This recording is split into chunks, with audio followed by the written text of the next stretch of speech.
विशेषम् तारुण्यारम्भरम्यम् परमसुखरसास्वादरोमाञ्चिताङ्गैः आवीतम् नारदाद्यैः विलसदुपनिषत् सुन्दरी मण्डलैश्च नीलाभं कुञ्चिताग्रं घनममलतरं संयतं चारुभङ्ग्या रत्नोत्तं साभिरामं वलयितमुदयचन्द्रकैः पिञ्छजालैः मन्दारस्रन्निवीतं तव पृथुकबरीभारमालोकयेऽहम् स्निग्धश्वेतोध्वपुण्ड्रामपि च सुललितां फालबालेन्दुवीथीम् हृद्यं पूर्णानुकम्पार्णव मृदुलहरी चञ्चलभ्रूविलासैः आनीलस्निग्धपक्ष्मावलिपरिलसितं नेत्रयुग्मं विभोते सान्द्रच्छायं विशालारुण कमलदलाकारमामुग्धतारम् कारुण्यालोकलीला शिशिरितभुवनं दिव्यतां मय्यनाथे उत्तुङ्गोल्लासिनासं हरिमणिमुकुरप्रोलसत्कण्ठपाली व्यालोलत्कर्णपाशाञ्चित मकरमणिकुण्डलद्वन्द्वतीप्रम्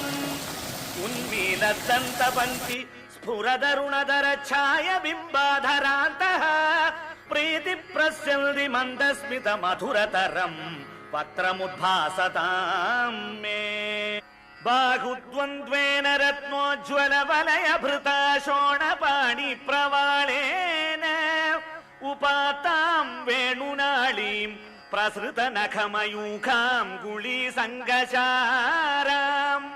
कृत्वा वक्त्रारविन्दे सुमधुरविकसद्रागमुद्भाव्यमानैः शब्दब्रह्मामृतैस्त्वं शिशिरितभुवनैः सिञ्च मे कर्णवीथीम्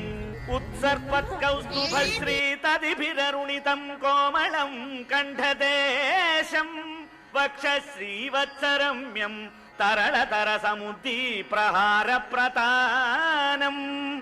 नानावर्णप्रसृष्टावळि किसलयिनीं वन्यमालां विलोलल्लोलम्बां लम्बमानाम् उरसि तव तथा भावये रत्नमालाम् अङ्गे पञ्चाङ्गरागैः अतिशय विकसत्सौरभा कृष्णलोकम् नीनानेकत्रिलोकी तदिमपि कृशां बिभ्रतं मध्यवल्लीं शक्राश्मन्यस्ततप्तोज्ज्वल कनकनिभं पीतशैलं दधानं ध्यायामो दीप्तरश्मि स्फुटमणिरशना किङ्किणीमण्डितं त्वाम् ऊरु चारु तवोरु घनमसृणरुचौ चित्तचोरौ रमायाः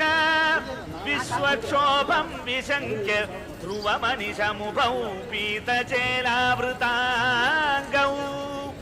आनम्राणां पुरस्तात् न्यसनधृतसमस्तार्थपाळी समुद्गच्छायं जानुद्वयं च क्रमपृथुलमनोज्ञे च जङ्घे निषेवे मञ्जीरं मञ्जुनादैरिव पदभजनं श्रेययित्यालपन्तम्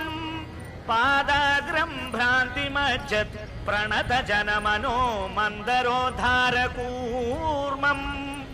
उद्दुङ्गाताम्रराजन्नखरहिमकरज्योत्स्नया चाश्रितानां सन्तापध्वान्तहन्त्रीं तदिमनुकलये मङ्गलामङ्गुलीनाम्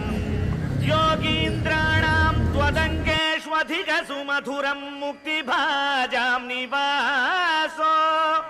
भक्तानां कामवर्षद्युतरुकिसलयं नाथते पादमूलम्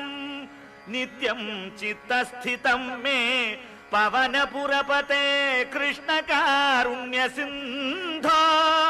हृत्वा निःशेषतापान् प्रदिशतु परमानन्दसन्दोहलक्ष्मीम् अज्ञात्वा ते महत्त्वं यदि निगदितं विश्वनाथ क्षमेथा।